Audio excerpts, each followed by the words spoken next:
Assalamualaikum warahmatullahi wabarakatuh. Perkenalkan, nama saya Muhammad Ardiansyah dengan NIM 2002 10 50 20 40, Prodi Teknik Komputer B 2020 Universitas Negeri Makassar.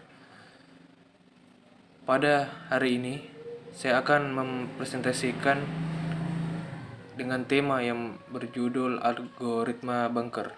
Oke, langsung saja kita masuk ke materinya.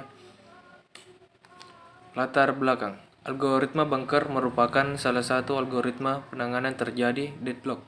Algoritma tersebut disebut algoritma bunker karena simulasi dari algoritma ini mirip dengan sistem bankir di bidang perbankan. Algoritma bunker ini dikemukakan oleh Edgar W. Dijkstra dan merupakan suatu simulasi sistem perbankan yang diibaratkan untuk menghindari deadlock. Di sini maksudnya jika anggap saja misal bank dianggap sebagai sistem operasi, pinjaman atau uang dianggap resource atau resource merupakan proses yang sedang berjalan, nasabah dianggap proses yang memerlukan resource. Oke.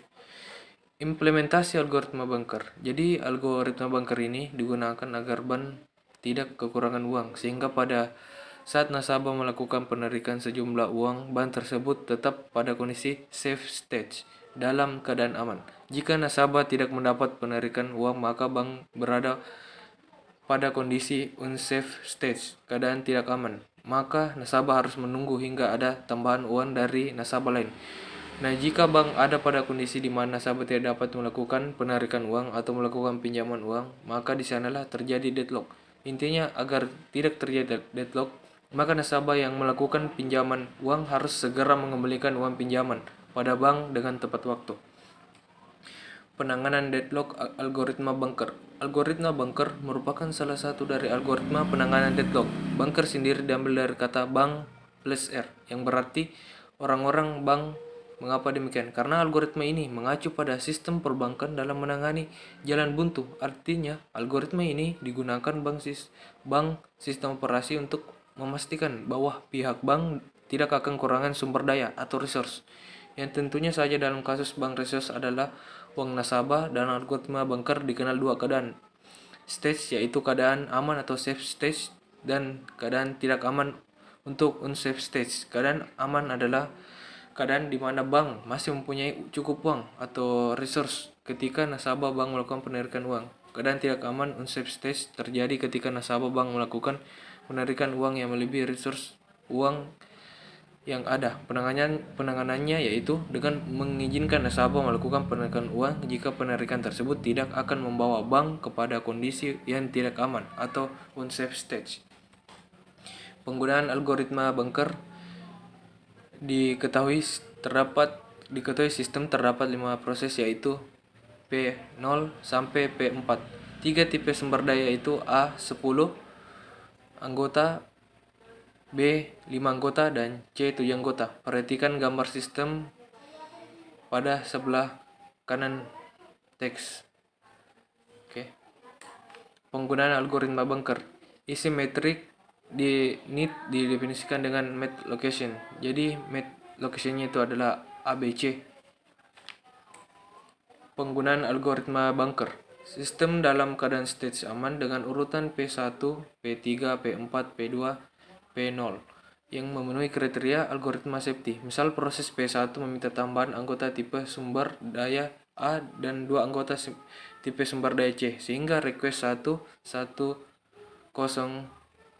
untuk menentukan apakah permintaan dapat segera dipenuhi. Pertama harus diperiksa apakah request 1 available, 102 dan 332 ternyata benar, maka akan diperoleh stage baru berikut. Kemudian harus ditentukan apakah stage berada dalam stage aman. Setelah mengeksekusi algoritma safety, ternyata urutan P1, P3, P4, P0, P2 memenuhi kriteria safety.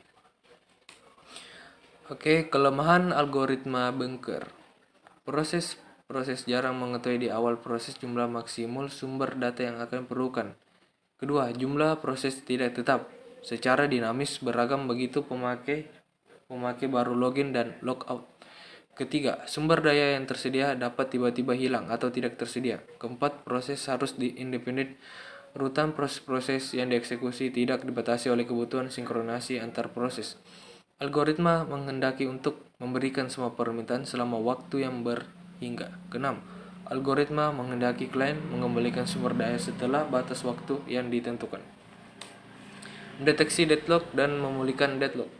Metode ini menggunakan pendekatan dengan teknik untuk menentukan apakah deadlock sedang terjadi serta proses-proses dan sumber daya yang terlibat dalam deadlock tersebut. Setelah kondisi deadlock dapat dieksekusi, maka langkah pemulihan dari kondisi deadlock dapat segera dilakukan. Langkah pemulihan tersebut adalah dengan memperoleh sumber daya yang diperlukan oleh proses-proses yang membutuhkannya. Beberapa cara digunakan untuk mendapatkan sumber daya yang diperlukan, yaitu dengan terminasi proses dan pre-mention suatu proses. Metode ini banyak digunakan pada komputer mainframe berukuran besar. Terminasi proses. Metode ini akan menghapus proses-proses yang terlibat pada kondisi deadlock dengan mengacu pada beberapa syarat yang termasuk dalam metode ini adalah sebagai berikut. Kesatu, menghapus semua proses yang terlibat dalam kondisi deadlock.